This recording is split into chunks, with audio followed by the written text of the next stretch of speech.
Good morning. Thank you for being with us on THV 11, streaming on THV 11 Plus. I'm Karen Fuller. I'm Hayden Balgavy. Happy Friday morning, everybody. Meteorologist Tracy Bean breaking down your forecast once again. And now Ashley King is in the house.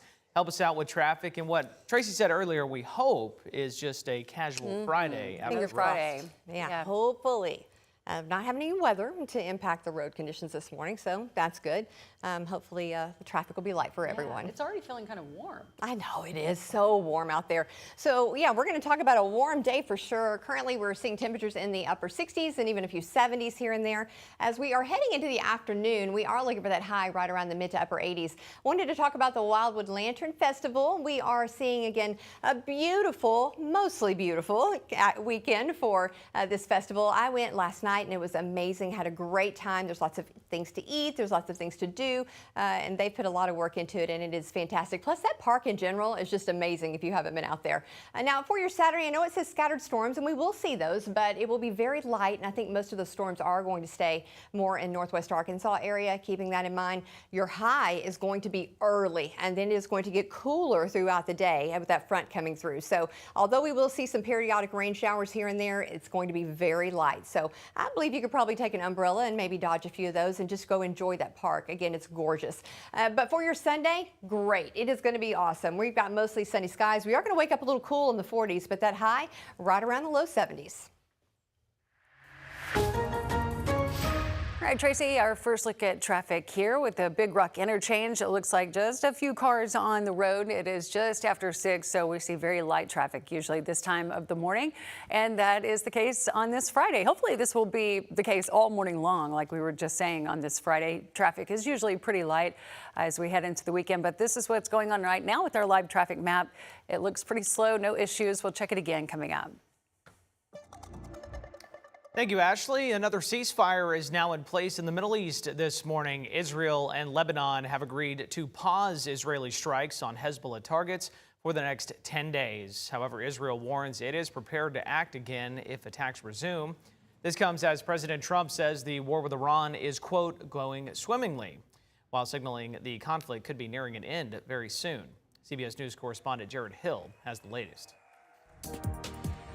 President Trump is hinting at when the next round of direct peace talks with Iran could take place. Probably, maybe over the weekend. But if there's no agreement, If there's no deal, fighting resume.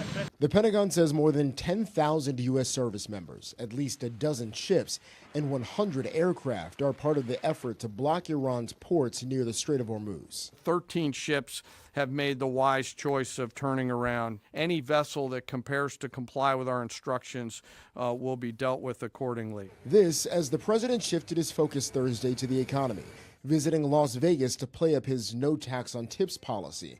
But skyrocketing gas prices have put a dent in many of the benefits Americans might see this tax season. Prices are all up everywhere. Gas prices are astronomical.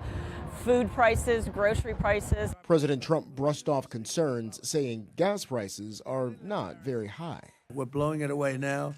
And despite our little diversion. Meanwhile, celebration in the streets of Lebanon overnight after a U.S.-backed 10-day ceasefire between them and Israel took effect. President Trump on social media called it a historic day for Lebanon, adding he hopes Hezbollah acts nicely and well during this important period of time. Jared Hill, CBS News. Lawmakers in the U.S. House tried to limit President Trump's ability to strike Iran without approval from Congress, but that effort failed yesterday by a single vote, 213 to 214. A similar measure also failed in the Senate earlier this week. Also happening on Capitol Hill, House Democrats are now moving to impeach Defense Secretary Pete Hegseth. They introduced 6 articles of impeachment Wednesday, accusing him of abuse of power, war crimes, and mishandling sensitive military information. The resolution follows reports that U.S. forces mistakenly hit a girls' elementary school, killing more than 175 people, though the investigation is still ongoing. Republicans who control Congress are dismissing the effort, making it unlikely to move forward. Health Secretary Robert F. Kennedy Jr. is testifying on Capitol Hill this week about the Trump administration's proposed 2027 budget. The plan would create a new health agency called the Administration for a Healthy America, but it also includes a 12% cut to health services and a $5 billion reduction to the National Institutes of Health. Lawmakers pressed Kennedy on the impact of those reductions. Because at the turn of the last century, scientists from around the world came to the United States because they were chased out of their countries in Europe. The actions you and this administration are taking are chasing American scientists away from this country. And Kennedy also defended the Trump administration's response to the growing measles outbreak, saying the U.S. is handling the situation better than countries like Mexico or Canada. Measles was declared eliminated in the U.S. back in 2000, but health officials now warn that status could be at risk if outbreaks continue spreading. Residents in the town of England are calling for stronger police coverage after a weekend armed robbery at a local gas station. Police say a pregnant clerk had a gun pointed at her during the incident, and the suspect ran off with cash. Now, fortunately, no one was hurt and no shots were fired. The police chief says the department has been short-staffed, leaving the county to cover shifts, which he says contributed to response concerns. We were short-handed, so we didn't have an officer in the city of England. We had Lonoke County covering for us, and that's caused a lot of people to rightfully be upset in the city of England. In response, the city council has approved a pay increase for certified officers in an effort to boost hiring and improve coverage. The police chief says applications have already started piling in. A Cabot brewery says it's been left frustrated after nearly getting approval to sell its beer in a dry county before the decision was suddenly turned backwards. Arkansas liquor laws can be complicated, and in this case, business owners say a bureaucratic mix-up has them questioning the process. THV 11's Tanya Motorzycki explains what happened and why the brewery says it's waiting for answers. Approved 1 minute. And people were so excited, and all in the same day we figured out we're gonna fly it. We told our people we can have growlers.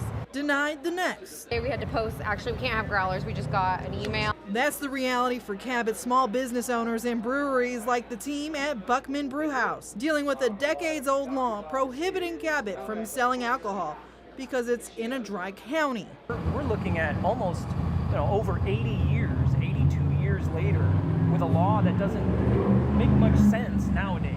Wednesday, they thought they'd finally be allowed to move forward, granted permission to sell growlers, bottled containers of beer to go, and cups to go. But the Alcoholic Beverage Control soon realized it made a mistake and reversed the decision. The breweries that are in wet counties are making millions of dollars off of their out-the-door sales, and we're not able to. Our small businesses are strangleholded because we live in these dry counties, and it's not fair. Now Buckman Brewhouse staff are pushing to change that. And the only way that we can get our beer to our customers that want our beer is if we sell it to a liquor store at a very discounted price, and then they get the benefits without having to do any of the work. They're making noise not only to benefit themselves as small businesses, but also the community. Right now, staff say the city of Cabot receives 5% of sales tax, which comes out to around $1,800 a month, not including the state's 10%. The taxes that could be benefiting the schools, the fire department, the police department, the roads, infrastructure, it's all going to different counties because they're all funneled through those liquor stores that go to the other counties. And so instead of the ability to come here and spend their tax dollars here, they have to go to another county or to Little Rock and spend it. After mixed messages from the state, business owners say it's now time to let the people decide. In Cabot, Tanya Motorzycki, THV 11 News. Tanya, thank you. The owners of Buckman Brewhouse are now starting the process of trying to turn Lonoke County into a wet county. That involves gathering signatures, getting them verified, and putting the question before voters in an election.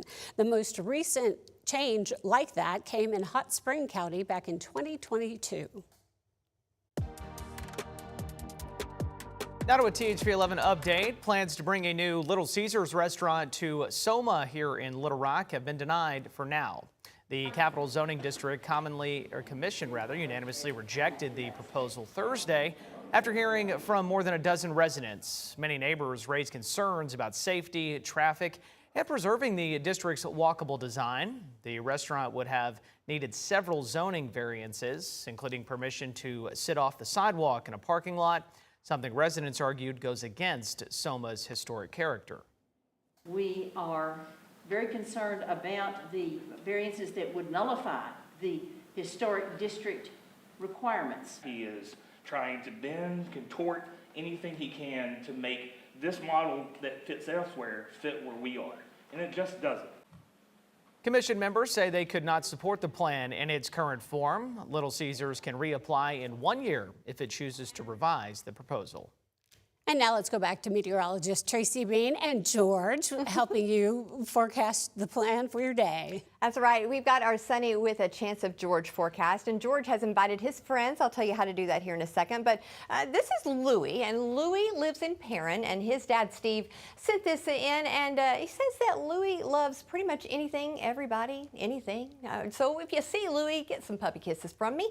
We are going to see temperatures today rise into those mid to upper 80s, so it's going to be a warm day if you're out for a walk. Make sure you're both drinking a lot of water there, Louie. As we are heading into your Saturday, we are going to start to see some rain showers pushing in. Not looking for a lot of severe weather here in central Arkansas, but it could impact maybe some of your plans, but just take an umbrella with you. I think it'll be very light, and you'll be able to still get outside a little bit. But those temperatures, you see they're going down. Where high temperature is going to be in the morning, like 6 a.m., and then it's going to continue to fall as that cold air filters in.